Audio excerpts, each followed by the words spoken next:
Hello friends, जय श्री श्याम। कैसे हैं आप लोग? आज हम डिस्कस करने वाले हैं सितंबर 2024 के लिए RTP revision test paper. So we know that RTPs are very important.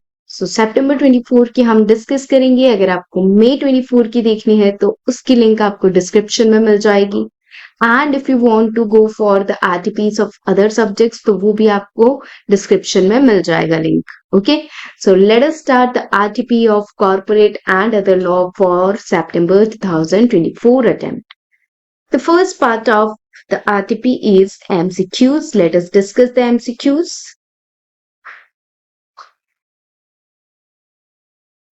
Case scenario 1. Tejas Infra Limited was incorporated by Tejasvi Singh and his wife Meenakshi along with 7 other family members in the year 2001.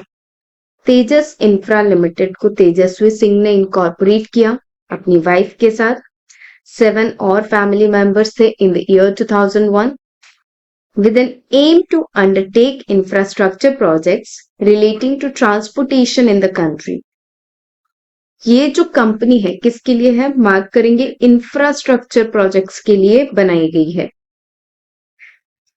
The company had successfully completed construction of roads, canals in Delhi, UP and Chandigarh and rose to become one of the prominent construction companies in India. काफी सारी जगह पे इन्होंने construction किया है और एक काफी नामी ये कंपनी बन गई कंस्ट्रक्शन में। The registered office of company is situated in Connaught Place, New Delhi, with a capital base of rupees 100 crore divided into 10 crore equity shares of rupees 10 each. जो रजिस्टर्ड ऑफिस है इनका वो दिल्ली में है, 100 करोड़ है इनका कैपिटल बेस और 10 crore equity shares है 10 rupees each. Company has 8 directors, 8 directors है कंपनी में, of which 3 are independent director, उसमें से 3 इंडिपेंडेंट है। In the year 2019, the company got new projects from the state government of Punjab to build 4 flyovers and underpasses in different cities of Punjab. 2019 में company को new projects मिले Punjab government से, जिसमें इनको flyovers बनाने थे, अंडरपासेस बनाने थे। In order to increase its capital base, Tejas Infra Limited decided to issue 1 lakh preference shares of rupees 100 each to existing shareholders. Tejas infra ने 1 लाख प्रेफरेंस शेयर्स इशू करने का डिसाइड किया कैपिटल बढ़ाने के लिए एग्जिस्टिंग होल्डर्स को। For this purpose it was decided to increase authorised capital by 5 crore divided into 5 lakh shares of rupees 100 each, और इसके लिए उन्होंने ऑथराइज कैपिटल को बढ़ाना चाहा। ठीक है, 5 करोड़ से। The projects went off well and turnover rose to the tune of 3600 crore in the immediately preceding financial year 22-23. Projects अच्छे गए तो इनको 3600 करोड़ का टर्नओवर हुआ फाइनेंशियल ईयर 22-23 में। The net worth of the company stood at rupees 550 crore.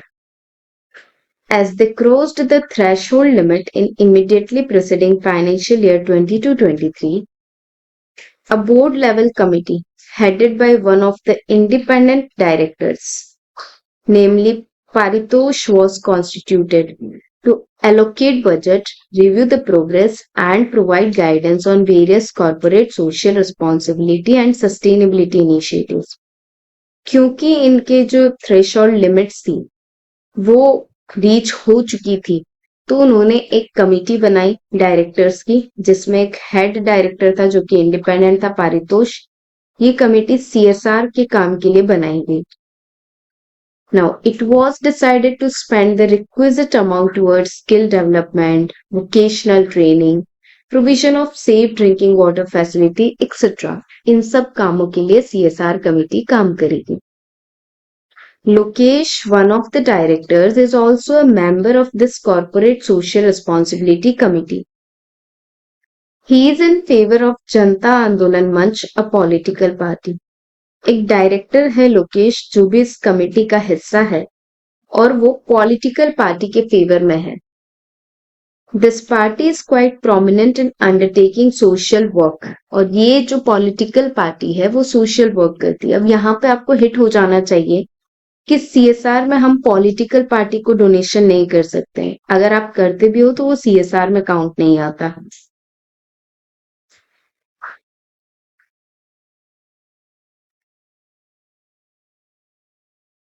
Okay. As per his advice, the board by a unanimous resolution resolved to contribute rupees 5 lakh to the said political party, that is Janta Andolan Manch, and to treat such contribution as a part of CSR committee. This party is quite prominent, मतलब ये political party बहुत ज्यादा जानी जाती है social work के लिए। उसकी एडवाइस के हिसाब से डायरेक्टर्स ने एक यूनानिमस रेजोल्यूशन, यूनानिमस का मतलब सारे डायरेक्टर्स ने अग्री किया, and they resolve to contribute 5 lakh to the political party, और उन्होंने डिसाइड किया कि ये लोग इस पॉलिटिकल पार्टी को 5 लाख देंगे और उसे सीएसआर मानेंगे, बट ऐसा नहीं होता। पॉलिटिकल पार्टी को देना इज नॉट अ सीएसआर। ठीक है। इसके अलावा आपको यहाँ पे थ्रेशोल्ड भी देखने पड़ेंगे कि टर्नओवर का सीएसआर में टर्नओवर का थ्रेशोल्ड है 1000 करोड़, नेटवर्क का थ्रेशोल्ड है 500 करोड़, और नेट प्रॉफिट का थ्रेशोल्ड है 5 करोड़। तो देखो 1000 से ज्यादा हो गया टर्नओवर, और नेटवर्क भी 500 से ज्यादा हो गई, तो definitely CSR is applicable to this company. अब हम सवाल पढ़ेंगे। जब भी आप केस स्टडी पढ़ते हो तो इंपॉर्टेंट चीजें मार्क करते रहो, लिखते रहो, जो भी आपको कॉन्सेप्ट्स याद रहते हैं। This might help you to answer the MCQ. From the case scenario, it is evident that Tejas Infra Limited decided to issue 1 lakh preference shares of rupees 100 each to the existing shareholders. From the options given below, choose the one which indicates the maximum period which is permitted to the company for redemption of preference shares. So, इस case scenario से हमें ये तो पता है कि 1 lakh preference share issue करने वाले हैं तेजस इंफ्रा लिमिटेड। हमको मैक्सिमम पीरियड बताना है। तो देखो, मैक्सिमम पीरियड होता है प्रेफरेंस शेयर्स का 20 साल। पर हाँ, अगर आप इंफ्रा कंपनी हो तो आप 30 इयर्स तक भी प्रेफरेंस शेयर्स इशू कर सकते हो, बट 21st ईयर से रिडम्पशन शुरू होना चाहिए 10%, 10%, 10%। So let us read the answers below. Tejas Infra Limited being involved in infrastructural activities is permitted to specify maximum period of 35 years for redemption of preference share, subject to condition that it shall redeem minimum 20% of preference share per year commencing from 31st year onwards or earlier on proportionate basis at option of preference shareholder। देखो यहाँ पे ही गड़बड़ हो गई, 35 years बोला है, तो 35 years तो नॉट पॉसिबल, और 20% रिडम्पशन होगा 31st ईयर से, not allowed at all. Maximum 30 years ही हो सकता है, तो ये ऑप्शन तो reject. Tejas Infra Limited being involved in infrastructural activities permitted to specify maximum period of 35 years for redemption of preference shares, subject to the condition that it shall redeem minimum 10% of preference shares commencing from 26th year onwards or earlier। अब यहाँ पे बोला जा रहा है कि जो तेजस infra है वो 35 साल 35 इयर्स तक क्या करेंगे, इशू करेंगे, तो वो गलत है। और 26 ईयर से 10% शुरू करेंगे तो 35 इयर्स तक पूरा रिडीम हो जाएगा, ये भी गलत है। Tejas Infra being involved in infrastructural activities permitted to specify maximum period of 30 years, okay, for redemption of preference share, subject to the condition that it shall redeem minimum 10% of preference shares per year commencing from 21st year onwards or earlier on proportionate basis at the option of preference shareholders। ये correct है कि आप 30 years के लिए issue करो और 21st year से 10% 10% proportionate redemption शुरू कर दो ताकि 30 इयर्स तक पूरा रिडीम हो जाए। Yes, this is correct answer, but never leave the options, पूरे ऑप्शंस पढ़ के जाना चाहिए हमको। यहाँ पे बोला है तेजस इंफ्रास्ट्रक्चरल एक्टिविटी में है तो मैक्सिमम पीरियड 30 इयर्स का होगा, ओके। और 20% हम रिडीम करेंगे 26वें ईयर से, तो ये भी गलत है। यहाँ पे हमारे पास option C is the most correct option, क्योंकि यहाँ पे परफेक्ट बोला है 30 years and 10% redemption from 21st year onwards. This is most correct one, okay. The case scenario states that the turnover of Tejas Infra Limited rose to the tune of rupees 3600 crore and the net worth of company stood at rupees 550 crore in the immediately preceding financial year 22-23, which required formation of CSR committee. मतलब यहाँ पे turnover 3600 crore हो गया, net worth 550 crore हो गया, जिसके कारण इन्होंने CSR कमेटी बनाई। What is the third criteria? Which, if crossed, shall also require that a CSR committee be formed. एक और कौन सा क्राइटेरिया होगा, अगर वो भी क्रॉस हो जाता है तो CSR बनाना पड़ता है। तो 3 क्राइटेरिया, टर्नओवर का क्राइटेरिया है 1000 करोड़ का, नेटवर्थ का क्राइटेरिया है 500 करोड़ का और नेट प्रॉफिट का क्राइटेरिया है 5 करोड़ का। There are 3 criterias.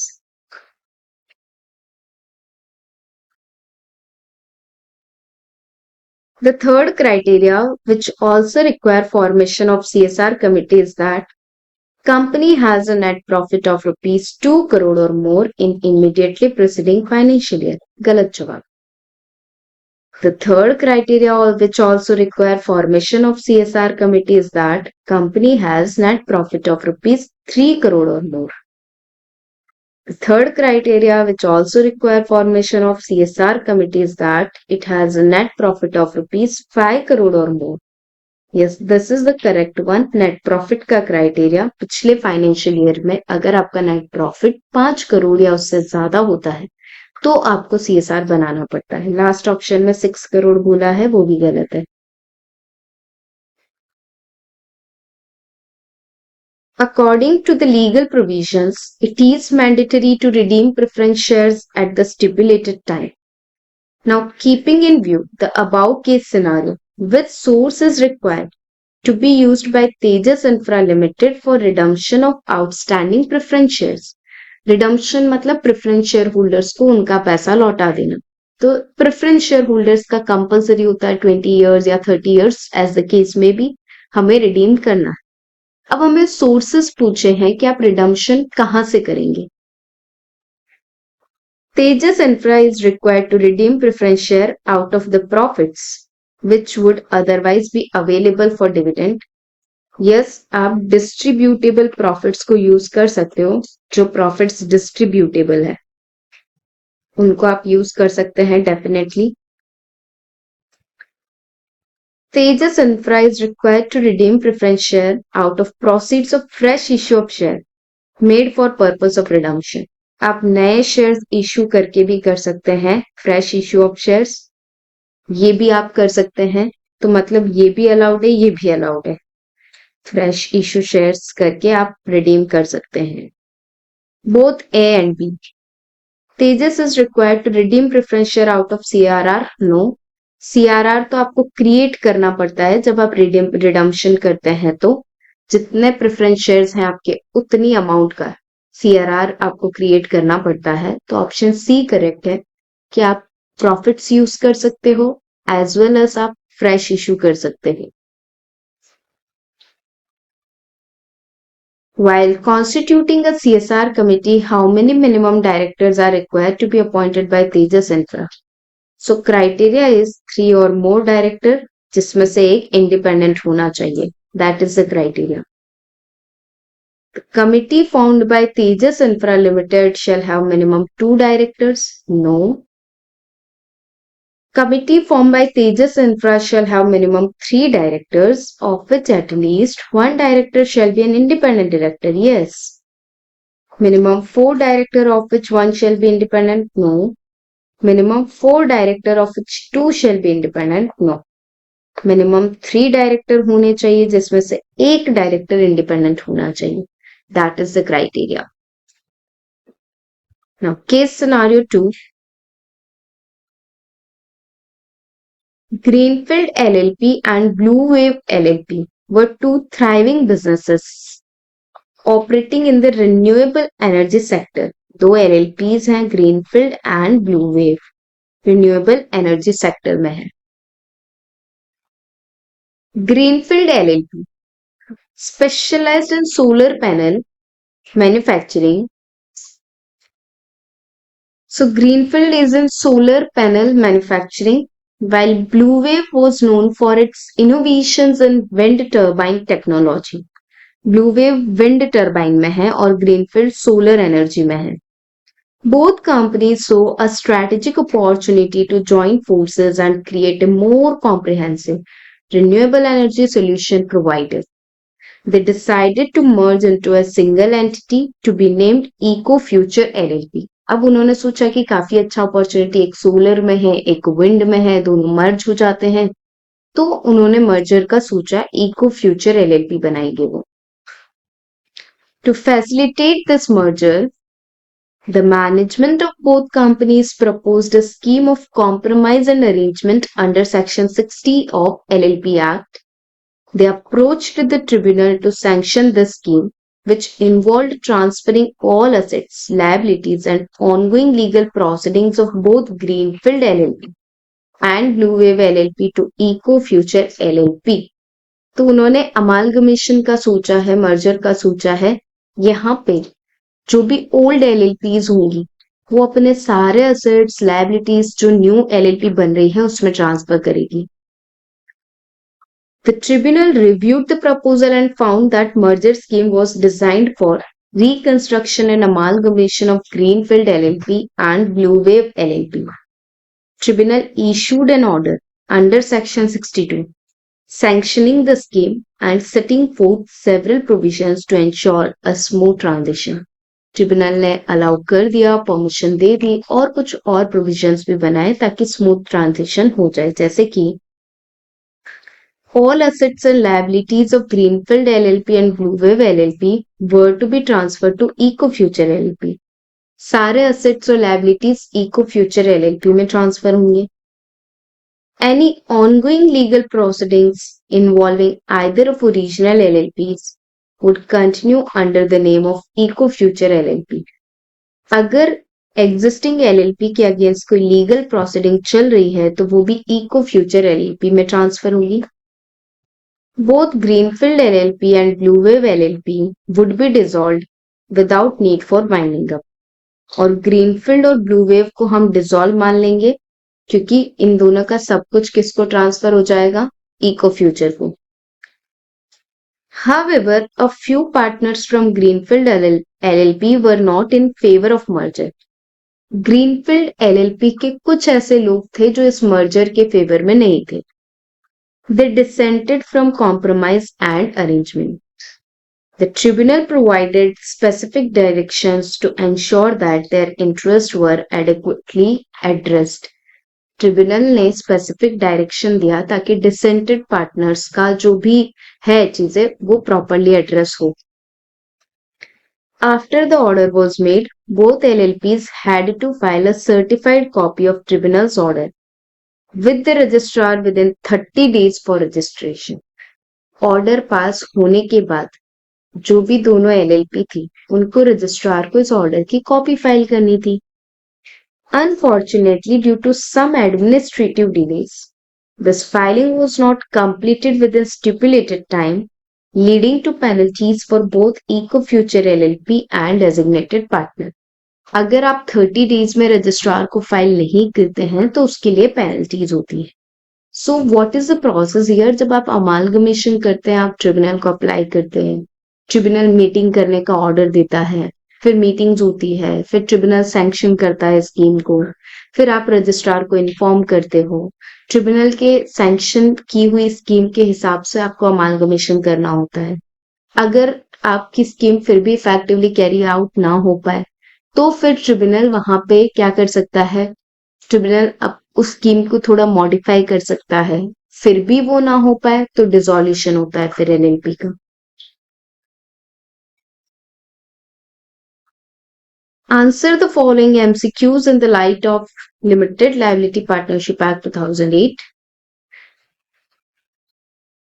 What was the main purpose of the scheme proposed between Greenfield LLP and Blue Wave LLP?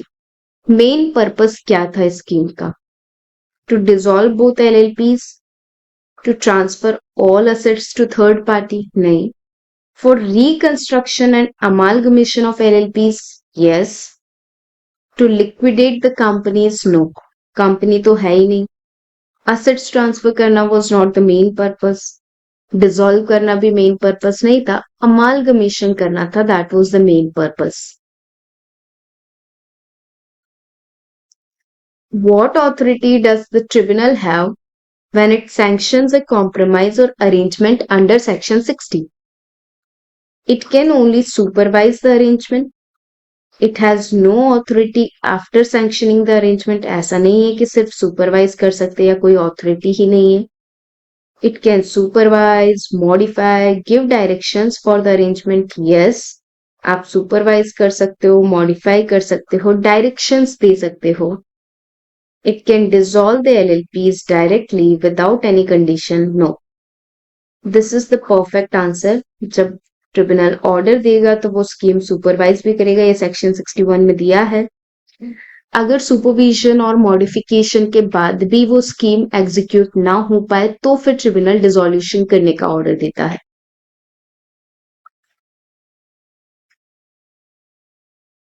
What penalty applies if an LLP fails to comply with the 30-day filing requirement? क्या immediate dissolution होता है? No. A fine of rupees 10,000 and additional penalties for continuing contravention. Yes, अगर आप registrar के पास 30 days में filing नहीं करते हैं अमालगमेशन के ऑर्डर के बाद तो 10,000 का फाइन है और जितना कॉन्ट्रावेंशन करेंगे उतना एडिशनल फाइन लगेगा. Suspension of business activities, revocation of tribunal order, no, nothing like that will happen. Now there are some independent MCQ, मतलब यहाँ पे कोई case study नहीं है, directly पूछे हैं MCQ. Mr. X had resided in India for less than 182 days during the financial year 22-23. Okay, India में वो 22-23 में less than 182 days रहेंगे. He arrived in India on 1st April 23 to conduct business and intends to leave the business on 30 April 24. 1 अप्रैल 2023 को वो India में आए. 31 मार्च 2024 मतलब इस साल में तो वो इंडिया में ही रहेंगे, बिजनेस करने के लिए आए हैं. और नेक्स्ट ईयर 1 अप्रैल 2024 से 30 अप्रैल मतलब 30 दिन तक वो और रहेंगे, उसके बाद वो इंडिया छोड़कर जाएंगे. Leave the business with plans to depart from India. Okay. Business 30 अप्रैल को लीव करेंगे, इंडिया 30 जून को छोड़कर जाएंगे वो. What is Mr. X residential status for financial year 23-24 under FEMA 1999? हमको इस ईयर के लिए रेसिडेंशियल स्टेटस पूछा जा रहा है. How many days did Mr. X stay in India during financial year 23-24? तो इस ईयर में तो वो पूरा इंडिया में ही रहे, 365 डेज इंडिया में रहे हैं.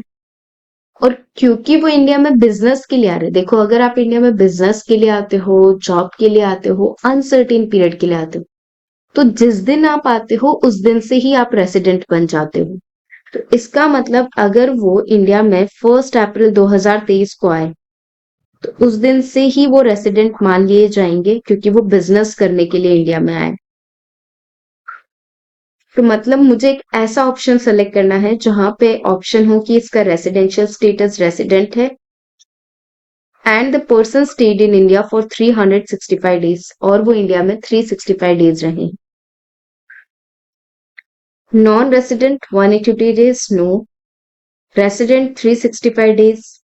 रेसिडेंट बट नॉट ऑर्डिनरी, ये यहाँ पे नहीं आता, ये इनकम टैक्स में आता है. Resident for 91 days, no. Resident for 365 days. That is the residential status.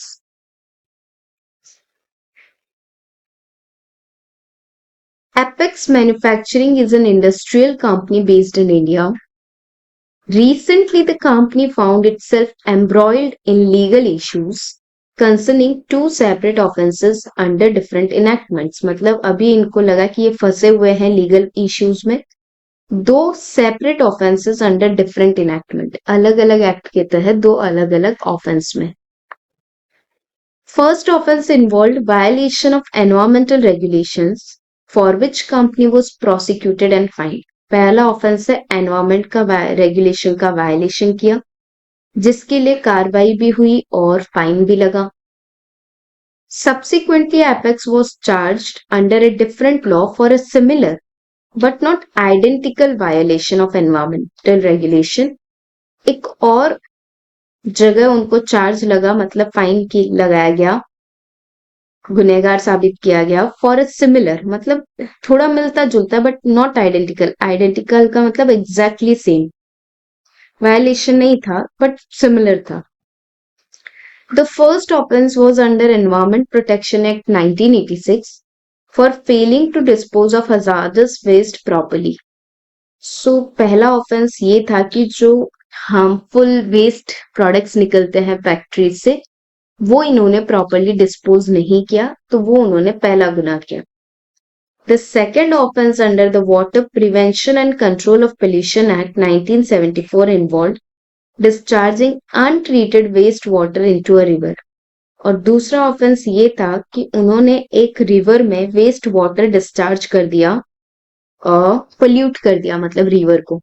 तो पहला तो ये था कि आपने प्रॉपरली उसको डिस्पोज नहीं किया, और दूसरा ये किया कि आपने उसको रिवर में अनट्रीटेड वेस्ट वाटर को डायरेक्टली रिवर में डाल दिया. तो ये दो ऑफेंस है जो कि सिमिलर है बट एग्जैक्टली आइडेंटिकल नहीं है.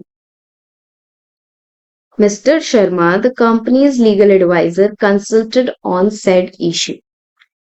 He determined the prosecution outlined in Section 26 of the General Clauses Act 1897 and Article 20, Sub-Article 2 of the Constitution of India, which protects against double jeopardy. मतलब दो बार आपको पनिशमेंट नहीं होनी चाहिए एक ही ऑफेंस के लिए, बट अगर ऑफेंस अलग अलग है तो पनिशमेंट होगी. Comment upon the validity of protection that can be given to the Apex Manufacturing. Yes, valid because both involve environmental violation. देखो यहाँ पे दोनों environmental violation है बट दोनों अलग अलग है. सो यहाँ पे क्या बोल रहा है कि legal adviser is saying that कि दो अलग अलग दोनों सेम वायलेशन है तो दो बार पनिशमेंट नहीं होनी चाहिए. It is not valid because the specific actions and legal provisions violated are different. It is valid because both result in environmental harm. It is valid though were prosecuted under different acts but nature of act is similar. No. अगर आपके offences अलग अलग हैं तो उसको हम identical नहीं मान सकते हैं, और वहां पे दोनों एक्ट के तहत आपके प्रोसिक्यूशन और पनिशमेंट्स होंगे. So option B is correct here. Regal Textiles, a well-established fabric manufacturing company, has been operating under the Textiles Regulations Act of 1980 for several decades. Over the years, various provisions of this act have been subject to interpretation by both the company and the industry at large. One such provision pertains to the definition of sustainable practices, which has been a point of contention. Sustainable practices to include the use of organic materials and recycling waste products. This interpretation has been widely accepted and acted upon without any legal challenges. So sustainability का मतलब है कि आप organic materials use करो, recycle करो waste products को, और ये इंटरप्रिटेशन वाइडली यूज किया जा रहा है और इसके ऊपर कंपनी काम भी कर रही है. Recently, a new regulatory body has argued that sustainable practices should be strictly defined to include only carbon neutral processes, excluding the use of non-organic recycled material. अब एक नया कोई रेगुलेटरी बॉडी एस्टैब्लिश हुआ, उन्होंने ये बोला कि सस्टेनेबल प्रैक्टिस का मतलब है कि आप सिर्फ कार्बन न्यूट्रल प्रोसेस यूज करो and non organic recycled materials को यूज नहीं करना है, exclude the use of that. This new interpretation has created confusion and potential compliance issues for Regal Textiles, which has long adhered to the established understanding of the term. अब यहाँ पे regal textile confused है. क्यों? क्योंकि लंबे समय से जो सस्टेनेबल प्रैक्टिस का मीनिंग है वो उसी हिसाब से काम कर रहे हैं. He prepares to argue that long-standing interpretation of sustainable practices should be upheld. उन्होंने ये बोला आर्ग्यूमेंट में कि जो सदियों से इंटरप्रिटेशन चला आ रहा है उसी को माना जाना चाहिए. What principle will Mr. Kumar likely rely on to argue against new interpretation proposed by the regulatory body? आप किस प्रिंसिपल के बेसिस पे पुराना जो इंटरप्रिटेशन है उसे फॉलो करते हो? तो उसे हम कस्टम्स और यूसेज बोलते हैं कि जो सदियों से चला आ रहा है उसी इंटरप्रिटेशन को माना जाए. So is it judicial activism, strict construction, principle of historical usage और प्रोस्पेक्टिव ओवर रूलिंग? ऐसे तो कुछ थे ही नहीं हमारे चैप्टर में. हिस्टोरिकल यूसेज जो पुराना चला आ रहा है इंटरप्रिटेशन सस्टेनेबल प्रैक्टिसेस का वही माना जाना चाहिए, तो उसे हम हिस्टोरिकल यूसेज में कंसिडर करेंगे. ठीक है. Now friends, we are on the descriptive questions. The first descriptive question is here. Prashant incorporated a one-person company, making his sister Priya as the nominee. प्रशांत ने एक वन पर्सन कंपनी इनकॉर्पोरेट की है और अपनी sister प्रिया को nominee बनाया है. प्रिया एक इंडियन सिटीजन है. She was born and brought up in Kanpur. However, now Priya and her husband are leaving India permanently to stay with their son who is settled abroad for the last 15 years. अब प्रिया और उसके husband India छोड़कर जा रहे हैं permanently अपने बेटे के साथ रहने, जो पिछले 15 सालों से अब्रोड में है. Due to this fact, she is withdrawing her consent of nomination in the said one-person company. और इस रीजन से अब वो अपना नॉमिनेशन विड्रॉ करना चाह रही है. Taking into considerations the provisions of Companies Act 2013, answer the questions given below. If Priya is leaving India permanently, is it mandatory for her to withdraw her nomination in the said one-person company? देखो, ऐसा same question पहले भी आता था, but जो हमारा nominee है वो इंडिया सिटीजन होना चाहिए, इंडिया का सिटीजन होना चाहिए, चाहे वो रेसिडेंट हो या अदरवाइज हो.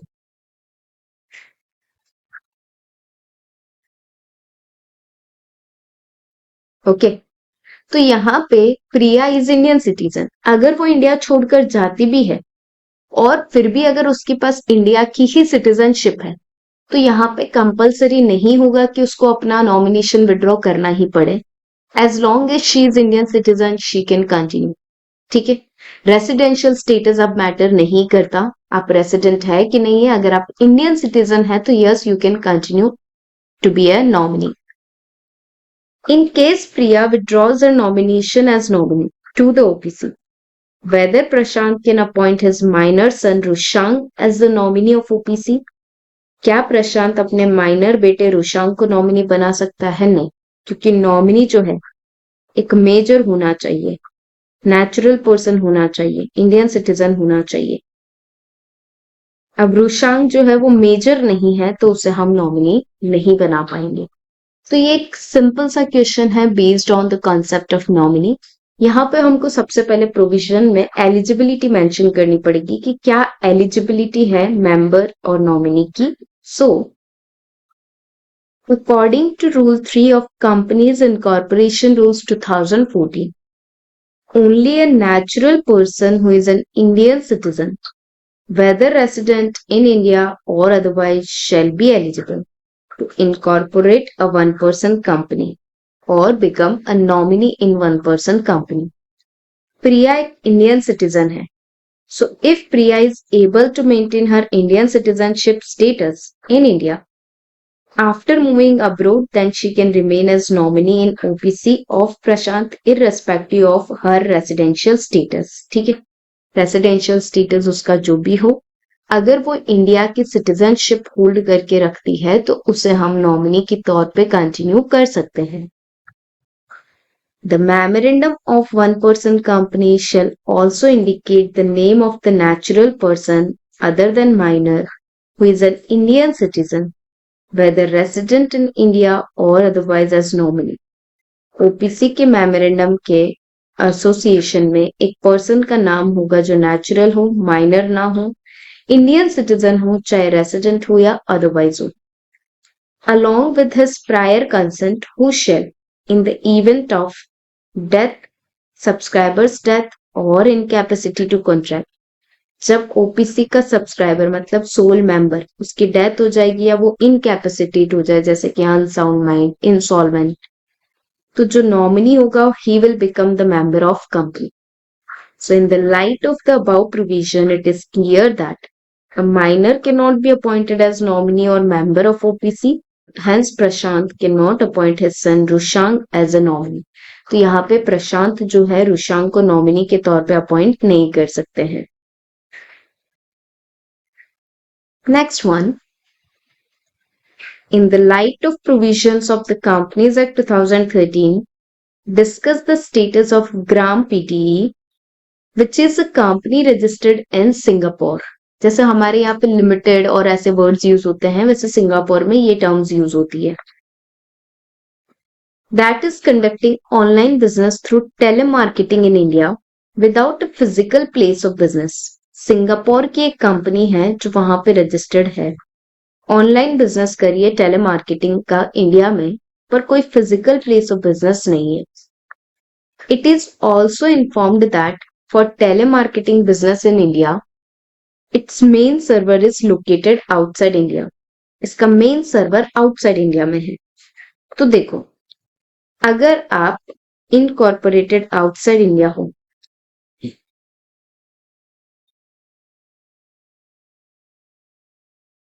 पर आपका प्लेस ऑफ बिजनेस इंडिया में हो, अब ये प्लेस ऑफ बिजनेस फिजिकल हो या इलेक्ट्रॉनिक मोड के थ्रू हो, ठीक है, आप खुद से कर रहे हो या एजेंट के थ्रू कर रहे हो एक्टिविटी, चलेगा. ठीक है. So telemarketing is considered a part of electronic mode, doing business through electronic mode in India, irrespective of the location of server. Server चाहे कहीं पे भी हो, उसे हम फॉरेन कंपनी की तरह कंसिडर कर लेंगे. तो सबसे पहले हम डेफिनेशन लिखेंगे फॉरेन कंपनी क्या होती है, फिर हम मेंशन करेंगे कि यस ये जो ग्राम पीटीई है ये एक फॉरेन कंपनी की कैटेगरी में फॉल करती है. इन कंटिन्यूएंस ऑफ वन अबाउ प्रिज्म लिमिटेड जो रजिस्टर्ड इन इंडिया है, a wholly owned subsidiary of Gram PTE decided to follow different financial year for consolidation of its account outside India. State the procedure to be followed in this regard. So हमारा chapter number 9 बोलता है बच्चों कि अगर आप किसी foreign company की subsidiary या होल्डिंग हो, ठीक है, तो कंसोलिडेशन के पर्पस के लिए आप डिफरेंट फाइनेंशियल ईयर फॉलो कर सकते हो, बट उसके लिए आपको सेंट्रल गवर्नमेंट को अप्लाई करना पड़ेगा और सेंट्रल गवर्नमेंट की परमिशन के बाद you can follow a different financial year whether that period is a year और नॉट. मतलब परमिशन के बाद yes you are allowed to do so. So let us have a look at the answer here. According to Section 2, Clause 42 of Companies Act 2013, foreign company means any company or body corporate incorporated outside India which has a place of business in India, whether by itself or through an agent, physically or through electronic mode, and conducts any business activity in India in any other manner. तो वो India में उसका place of business हो, वो खुद से हो या एजेंट के थ्रू हो, फिजिकल हो या इलेक्ट्रॉनिक मोड के थ्रू हो, बट बिजनेस एक्टिविटी हो इंडिया में कोई. So according to Rule 2, Subrule 1, Clause C, Part 4 of Companies Registration of Foreign Company Rules 2014, Electronic mode means carrying out electronically based, whether main server is installed in India or not, including but not limited to online services like telemarketing, telecommuting, medicine, education, information research. मतलब ऐसा कोई भी आप online कर रहे हैं India में तो हम आपको फॉरेन कंपनी मान लेंगे. So in the view of provisions of the Companies Act 2013 and the facts of the question, it can be said that being involved in online business of telemarketing services in India, having its main server outside India, Gram PTE will be treated as foreign company. उसे हम foreign company मानेंगे. Second one, where a company or body corporate which is holding or a subsidiary or associate of a company incorporated outside India and is required to follow a different financial year for consolidation of its accounts outside India, the central government may, on an application made by that company or body corporate in such form and manner as may be prescribed, allow any period as its financial year, whether or not that period is a year. अगर आप किसी foreign company की holding subsidiary associate हैं तो central government को आप apply कीजिए और आप डिफरेंट फाइनेंशियल ईयर फॉलो कर सकते हैं for purpose of consolidation of its account outside India. So here Prism is advise to follow the above procedure accordingly. तो यहाँ पे अगर प्रिज्म को डिफरेंट फाइनेंशियल ईयर फॉलो करना है तो they must apply to central government for this. Okay. So the next question here is XYZ Limited, a prominent manufacturing company, is in process of appointing a new auditor for upcoming financial years. Mr. A is renowned auditor being considered for the role. यहाँ पे Mr. A को appoint किए जाने का सोचा जा रहा है. During the due diligence process, the following details come to the light. Mr. B and Mr. A are partners in ABC and Company. Mr. B has taken a personal loan of rupees 4 lakh from XYZ Limited subsidiary EFG Limited 6 months ago. Okay. A को बनाया जा रहा है auditor, A का partner है B. Auditor बनाया जा रहा है XYZ कंपनी का, राइट. A का पार्टनर है कौन? B.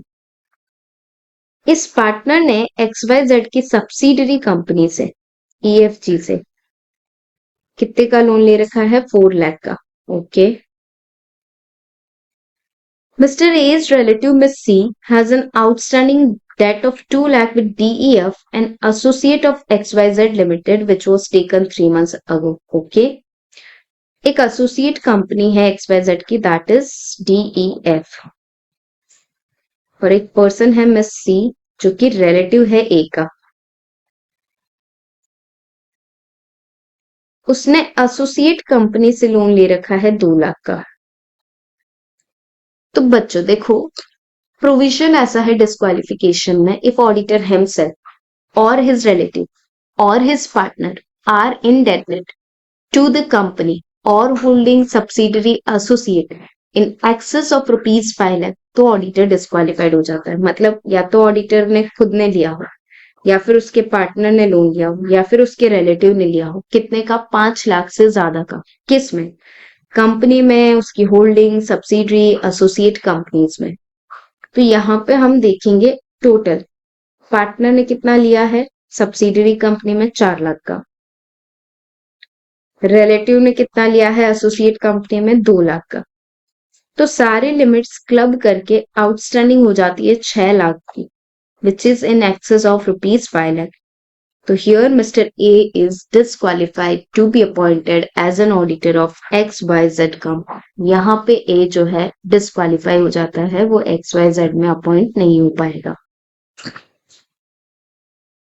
Discuss about the eligibility of Mr. A for being appointed as an auditor of XYZ Limited in the view of provisions of Companies Act 2013. So let us check out the answer here.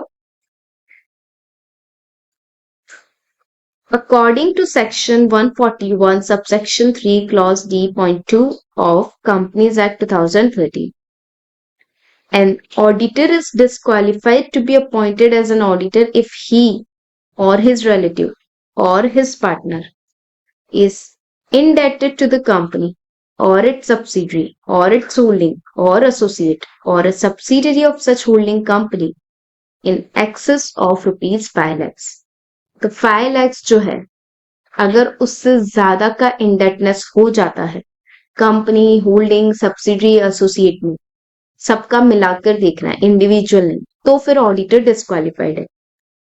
यहाँ पे auditor के partner ने 4 लाख का indebtedness किया है EFG से जो कि सब्सिडरी है और रिलेटिव ने 2 लाख का लोन लिया डीईएफ से जो कि एसोसिएट है। So the total indebtedness linked to Mr. A's partner and relative is 6 lakhs, which exceeds the 5 lakhs threshold mentioned in the provision. So Mr. A is disqualified from being appointed as auditor of XYZ Limited under Section 141, subsection 3, clause D, part 2 of Companies Act 2013 as combined indebtedness of partner and relative surpasses the permissible limits. क्योंकि यहाँ पे permissible limits exceed हो चुकी है। OM Limited served a notice of general meeting upon its members. The notice stated that the following resolutions will be considered at such meeting.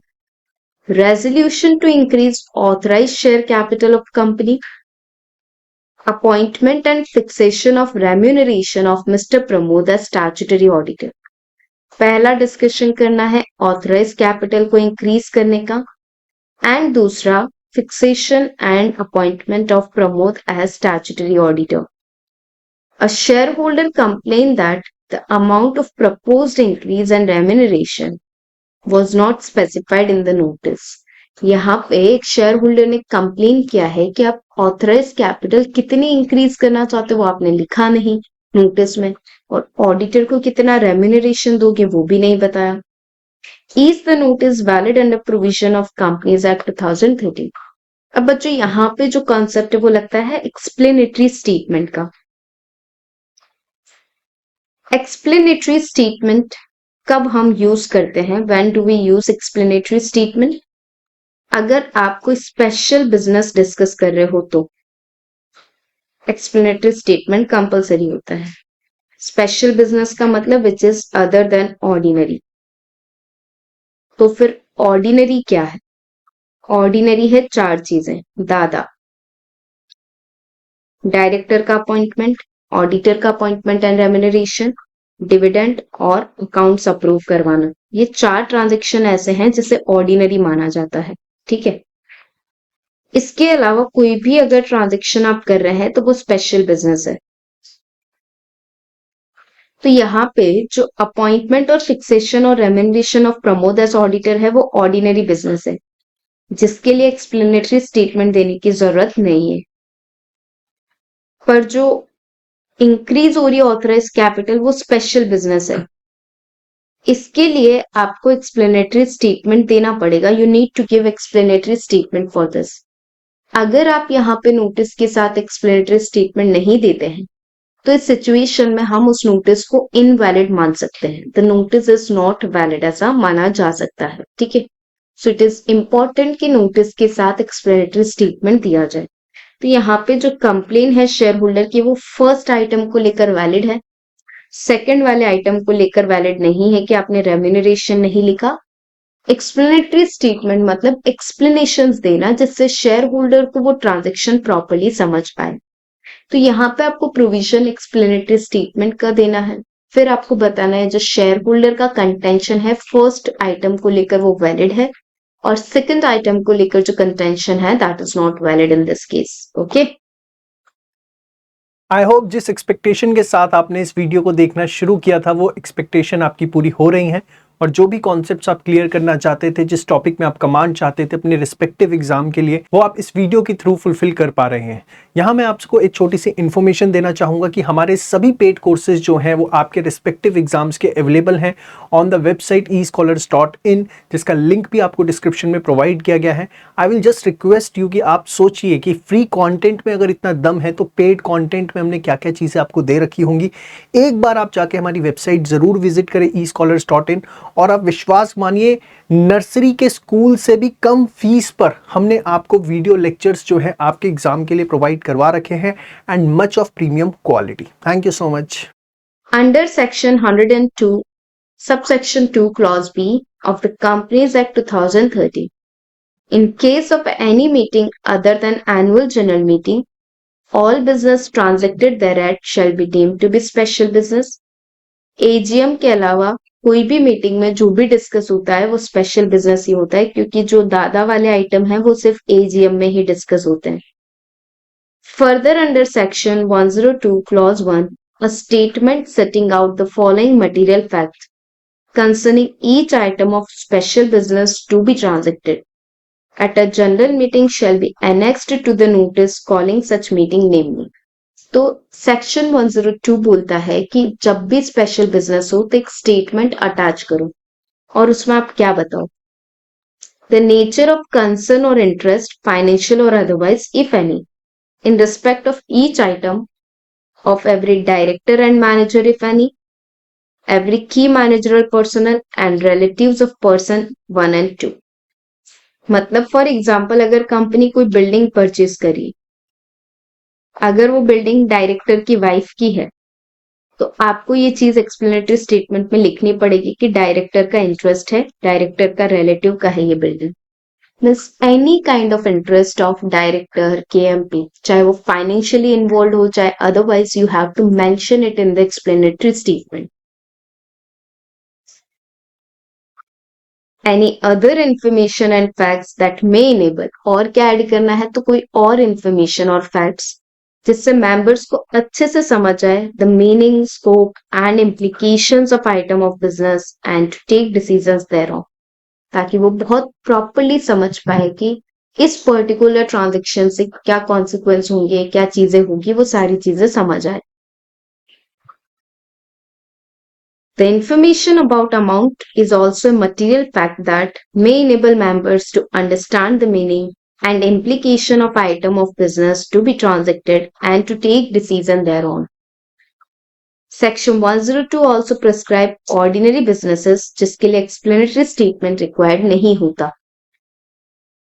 So part 1 of question relating to increase in authorized capital falls under special business. Hence, in the absence of amount of proposed increase of share capital, the notice will be treated as invalid. क्योंकि ये special business है तो यहाँ पे अगर आप नहीं बताते हो कितना इंक्रीज करना है तो वो इनवैलिड होगा notice. Part 2 is an ordinary business, hence explanatory statement is not required. However, considering the two resolutions mentioned in the question are to be passed in same meeting, the notice of meeting is invalid. So यहाँ पे जो share holder का contention है, thus the objection of shareholder is valid since detail on the item to be considered are lacking. The information about amount is a material fact with reference to proposed increase of authorized capital and remuneration of Pramod as the auditor. So the notice is not a valid notice under section 102. क्योंकि ये notice एक साथ जा रहा है दोनों item के लिए, इसलिए हम इसे इनवैलिड बोल देंगे पूरे नोटिस को। अगर ये अलग अलग टाइम पे जा रहा होता तो बात अलग थी। अब एक ही नोटिस में जा रहा है तो उस नोटिस को हमें इनवैलिड ही बोलना पड़ेगा, क्योंकि मेनली जो मटेरियल फैक्ट है ऑथराइज कैपिटल का वो यहाँ पे मिसिंग है और वो यहाँ पे नहीं चलेगा।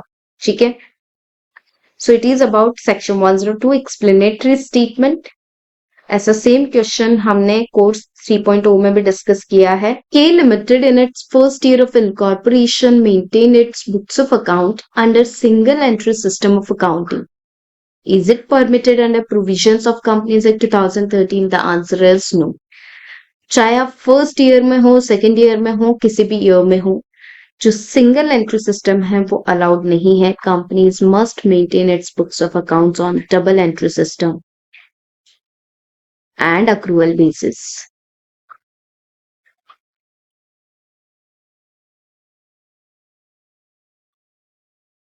State the person responsible for complying with provisions regarding maintenance of books of accounts, etc. of a company.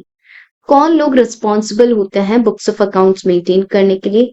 So it is managing director, CFO of the company, whole-time director in charge of finance, और इसके अलावा कोई और person जिसको books को maintain करने की responsibility दी गई हो from the board of director, तो वो पर्सन भी रिस्पॉन्सिबल होगा. Okay, so let us check out this answer. You are right और not. According to section 128 subsection 1 of the Companies Act 2013, every company shall prepare books of account and other relevant books and papers and financial statement for every financial year, which give a true and fair view of the state of the affairs of the company, including that of its branch office, if any, and explain the transactions effected both at registered office and its branches, and such books shall be kept on accrual basis and according to double entry system of accounting. So section 128 बोलता है कि हर company को books of accounts बनाने हैं, financial statement for every financial year जो कि true and fair हो, खुद के भी और ब्रांच ऑफिसर्स की भी फॉर ऑल द ट्रांजेक्शन्स जो रजिस्टर्ड ऑफिस पे हुए हों या ब्रांचेस पे हुए हों. ये बनेंगे किस बेसिस पे? Accrual basis and double entry system of accounting के बेसिस पे. तो यहाँ पे जो बात हो रही है maintenance of books of account under single entry system, it is not permitted, ये अलाउ नहीं किया जाएगा. Now persons responsible to maintain books, कौन रिस्पॉन्सिबल है? So as per section 128 subsection 6 of the Companies Act 2013, the person responsible to take all reasonable steps to secure compliance by the company with the requirement of maintenance of books of account shall be. कौन responsible है? Managing Director, whole-time Director in charge of finance, Chief Financial Officer CFO, any other person of a company charged by the board with duty of complying with provisions of section 128. ऐसा कोई भी person जिसे board of director ने section 128 comply करने की duty दी हो तो वो भी जिम्मेदार होगा. Okay, a very easy question based on maintenance of books of accounts from chapter number 9. The next one question is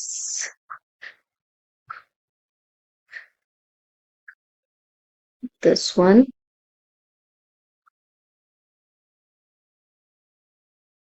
ABC Private Limited, a company that has been operational for 2 years, was incorporated with submission of false information and suppression of material fact.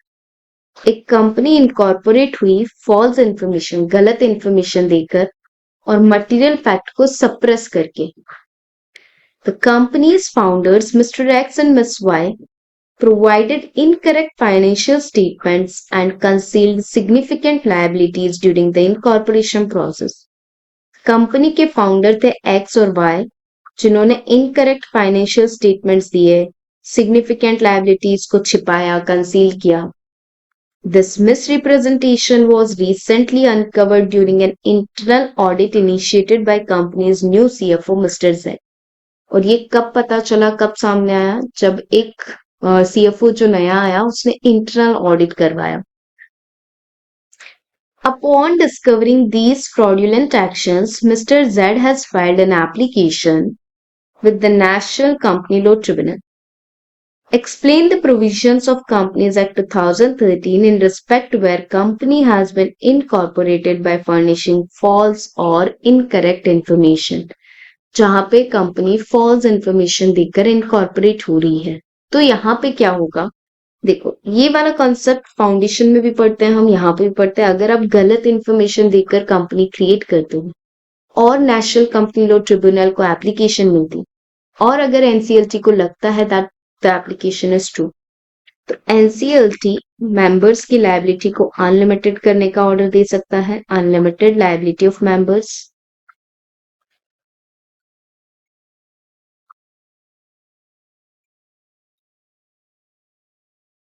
Striking off name, removal of name from the register of company, company का नाम registers में से निकाला जा सकता है. Winding up का order दिया जा सकता है, या फिर रेगुलेशन एंड मैनेजमेंट ट्रिब्यूनल अपने हाथ में ले सकता है, like removing director, changing memorandum. तो ये पावर ट्रिब्यूनल अपने हाथ में ले सकता है, या फिर एनी अदर ऑर्डर जो ट्रिब्यूनल को जस्ट लगे, फेयर लगे वो। पर ये ऑर्डर देने से पहले कंपनी को एक अपॉर्चुनिटी ऑफ बीइंग हर्ड जरूर मिलेगी। इसके अलावा tribunal will consider the existing obligations जो कंपनी ने इनकर की है ऑलरेडी, वो डेफिनेटली ट्रिब्यूनल कंसिडर करेगा और उसके बाद अपना ऑर्डर पास ऑन करेगा। Okay,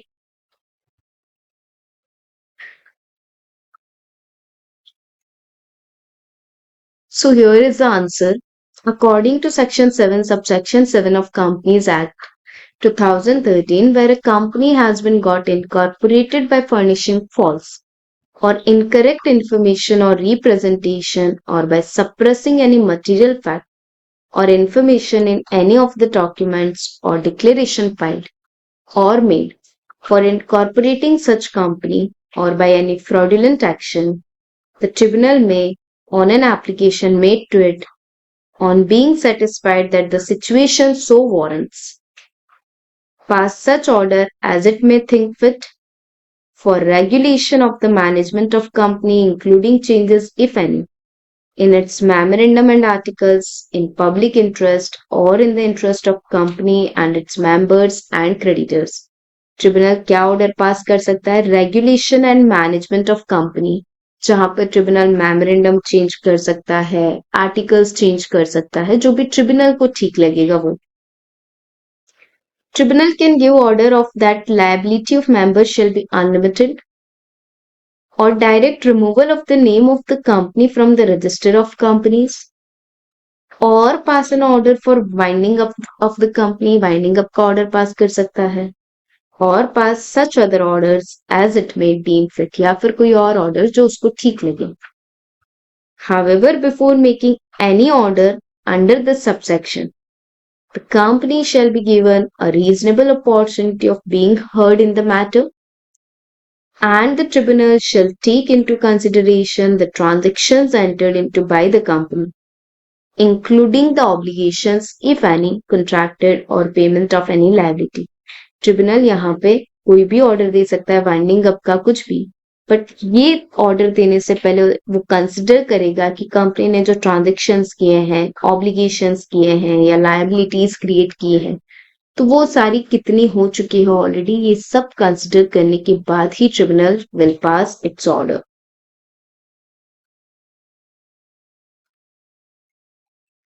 The next question is from Limited Liability Partnership Act 2008. XYZ LLP was registered under Limited Liability Partnership Act 2008 LLP Act with a name that was later found to be identical to an existing company's name, XYZ OPC Private Limited. एक LLP है XYZ LLP जो register हुई, but बाद में पता चला कि इसका नाम किसी कंपनी के नाम से मिलता है। वैसे प्रोविजन बोलता है कि एलएलपी का नाम किससे मिलता हुआ नहीं होना चाहिए, एग्जिस्टिंग कंपनी से, एग्जिस्टिंग एलएलपी से, किसी रजिस्टर्ड ट्रेडमार्क से मिलता हुआ नहीं होना चाहिए।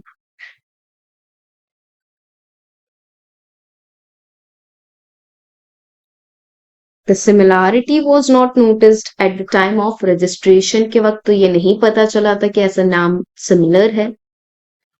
Explain the provisions of Limited Liability Partnership Act 2008 in respect of the following. When the name of LLP is identical, तो क्या होता है? अगर कोई भी पर्सन सेंट्रल गवर्नमेंट को अप्लाई करे तो सेंट्रल गवर्नमेंट ऑर्डर दे सकती है एलएलपी को to change name in 3 months। So LLP को नाम चेंज करना पड़ेगा। यहाँ पे जो एप्लीकेशन है वो कौन देगा सेंट्रल गवर्नमेंट को? वो कंपनी, वो एलएलपी या वो ट्रेडमार्क का ओनर जिससे एलएलपी का नाम मिलता जुलता है।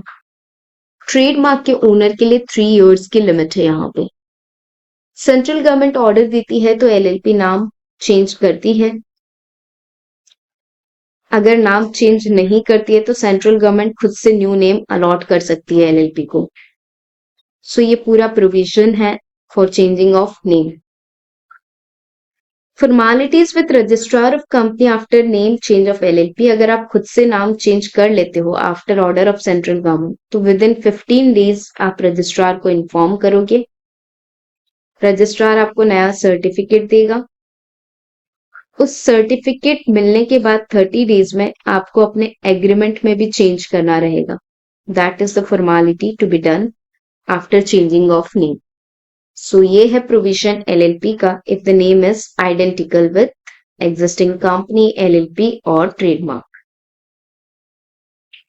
According to Section 17 of LLP Act 2008, notwithstanding anything contained in Sections 15 and 16, if through inadvertence or otherwise, मतलब गलती से या जानबूझकर, LLP on its first registration or on its registration by new name is registered by a name which is identical with और to nearly resembles to, या तो मिल रहा है या बहुत ज्यादा रिजेंबल कर रहा है किससे, एनी अदर एलएलपी और अ कंपनी और a registered trademark of a proprietor under trademarks act 1999 as likely to be mistaken than on application of such LLP proprietor referred to in clause A and B respectively, or a company, central government may direct such LLP to change its name or new name within a period of 3 months from the date of issue of such direction. Central government order दे सकती है नाम change करने का और आपको 3 months में नाम चेंज करना पड़ेगा। अब एप्लीकेशन कौन दे रहा है सेंट्रल गवर्नमेंट को, तो वो लोग जिनसे आपका नाम मिलता जुलता है। पर रजिस्टर्ड ट्रेडमार्क के ओनर के लिए 3 इयर्स का लिमिट है, मतलब एलएलपी क्रिएट होती है उससे 3 इयर्स तक रजिस्टर्ड ट्रेडमार्क एप्लीकेशन दे सकता है। Provided that an application of the proprietor of the registered trademark shall be maintainable within a period of 3 years from the date of incorporation or registration or change of name of LLP under this Act. जो trademark का owner है वो कब से कब तक apply कर सकता है, एलएलपी के इनकॉर्पोरेशन और रजिस्ट्रेशन से 3 इयर्स, और अगर एलएलपी ने अपना नाम चेंज करवा के आइडेंटिकल नाम रखा है तो उस चेंज वाली डेट से 3 इयर्स। समझाती हूँ। फॉर एग्जाम्पल XYZ LLP बनी और XYZ OPC XYZ ट्रेडमार्क भी है, तो बनी उस दिन सेम नेम से बनी है, तो यहाँ पे जिस दिन बनी उससे 3 इयर्स। पर मान लेते हैं LLP अभी है ABC LLP, उसने नाम चेंज, ये बनी 2015 में, नाम चेंज कराया 2022 में और फिर नाम रख दिया XYZ LLP। तो जिस दिन नाम चेंज कराया तब वो मैच हो गया ट्रेडमार्क से, तो वहां से 3 years. So where LLP changes its name or obtains new name, it shall within a period of 15 days from the date of such change give notice of change to registrar along with the order of central government, who shall carry out necessary changes in certificate of incorporation, and within 30 days of such change in certificate of incorporation, LLP shall change its name in LLP agreement. तो जब आप अपना नाम change कर देते हो तो उसके 15 दिन में रजिस्ट्रार को इन्फॉर्म करोगे कि सेंट्रल गवर्नमेंट का ऑर्डर था और आपने नाम चेंज किया। रजिस्ट्रार आपके सर्टिफिकेट में चेंजेस करेगा और वो चेंजेस होने के 30 डेज में फिर आप अपने एग्रीमेंट में भी नाम चेंज करोगे। So that is the entire process of change of name. इसमें छोटा सा प्रोसेस ये भी रहता है, अगर आप नाम चेंज नहीं करते हैं तो फिर सेंट्रल गवर्नमेंट खुद से आपको न्यू नेम अलॉट कर सकती है और आपको फिर वो नेम फॉलो करना होता है। रजिस्ट्रार खुद से आपको नया सर्टिफिकेट दे देता है उस केस में। Let us move to the next question here, friends. Which one we have? It's from GCA, General Clauses Act. Mr. Chhagan Lal is an importer dealing in luxury perfumes. Recently, a new enactment was passed which imposes a duty of 15% on the value of luxury goods, including perfumes. Chhagan Lal importer है luxury perfumes का। एक नया act पास हुआ है जिसमें 15% duty लगती है luxury goods पे, परफ्यूम्स पे। Now, Mr. Chhagan Lal has approached you to explain to him the provision in relation to duty to be taken pro rata in enactments of General Clauses Act 1897. अब छगनलाल आपको approach कर रहे हैं ये पूछने के लिए कि ड्यूटी प्रो रेटा कैसे लगेगी. Also help him to calculate the amount of duty on shipment of 100 bottles of perfume, each valued at 50. So pro rata का मतलब जितनी आपकी क्वांटिटी और प्राइस उस हिसाब से ड्यूटी लगेगी. जैसे अगर यहाँ पे 100 बॉटल्स है 50 रुपए की तो उसके ऊपर ड्यूटी लगेगी. अगर यहाँ पे 1000 बॉटल्स होती तो 1000 पे लगती. अगर यहाँ पे 100 रुपीज वैल्यू होती तो उस वैल्यू पे लगती. सो इंक्रीज्ड क्वांटिटी पे भी वही रेट रहेगी, डिक्रीज्ड पे भी वही रेट रहेगी, इंक्रीज्ड वैल्यू पे भी वही रेट रहेगी, डिक्रीज्ड पे भी वही रेट रहेगी. That is pro rata. Okay. So यहाँ पे ड्यूटी 100 इंटू कितना था 50 इंटू जो परसेंटेज है ड्यूटी का वो हम अप्लाई करेंगे. सिंपल सा question from GCA. According to section 12 of general clauses act 1897 whereby any enactment now in force or hereafter to be in force, any duty of customs or excise or in nature thereof is leviable on any given quantity by weight, measure or value of any goods or merchandise, then a like duty is leviable according to same rate on greater or lesser quantity. तो same rate पे लगेगी चाहे आपकी quantity ज्यादा हो या कम. ज्यादा है तो ज्यादा क्वांटिटी पे, कम है तो कम क्वांटिटी पे. सो ड्यूटी अमाउंट कितना 100 इंटू 50 इंटू 15%. 100 क्वांटिटी है, 50 वैल्यू है, 15% रेट है, तो that is the duty. Okay. The next question is from interpretation of statute. Imagine you are a legal advisor for a company drafting a new contract. One of the clauses in the contract states, notwithstanding anything contained in any other provisions of this agreement, the company reserves the right to terminate the agreement without notice if there is breach of confidentiality by employee. एक clause ऐसा लिखा है कि इस पूरे agreement में कुछ भी लिखा हो पर कंपनी एम्प्लॉय को निकाल सकती है बिना नोटिस के अगर एम्प्लॉय कॉन्फिडेंशियलिटी को ब्रीच करता है, मतलब कंपनी के सीक्रेट्स को बाहर पहुंचा रहा है, तो कंपनी बिना किसी नोटिस के उसको टर्मिनेट कर सकती है, निकाल सकती है. Explain the management of company the meaning of a non obstante clause in legal document and its effect on overriding other provision with reference to decided case law.